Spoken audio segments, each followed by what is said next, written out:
Je pense qu'il y a souvent cette idée qu'on doit parler de sexe si on va parler de bébé. On peut commencer simplement sans parler, forcément de sexe. Pour faire un bébé, moi je dis souvent, il y en a besoin de 2 choses. On a besoin d'un ovule et d'un spermatozoïde. Alors on peut dire un œuf, une graine, voilà, expliquer avec des mots peut-être un peu plus faciles si l'enfant est plus jeune.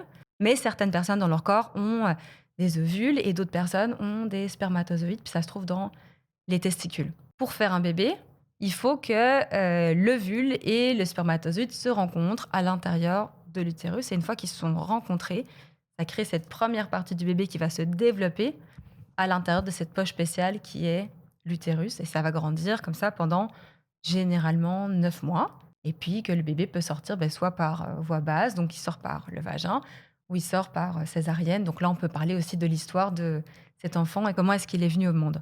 Et ça peut satisfaire la première étape on n'a pas parlé de sexe, on a juste parlé de ces 2 ingrédients finalement pour faire un bébé. Quand j'en parle avec des parents, ils me disent souvent: «Ça a fonctionné» et puis, quelques mois plus tard, ça a été: «Attends, j'ai repensé à ton truc là, dis-moi, comment il arrive de l'un à l'autre?» Et là, il y a plusieurs façons. De nouveau, c'est pas toujours forcément un câlin d'amour. Enfin, il y a plein de façons dont les enfants ont été créés et de dire, comme il sort par le pénis, il faut que le pénis rentre à l'intérieur du vagin et puis les spermatozoïdes vont sortir.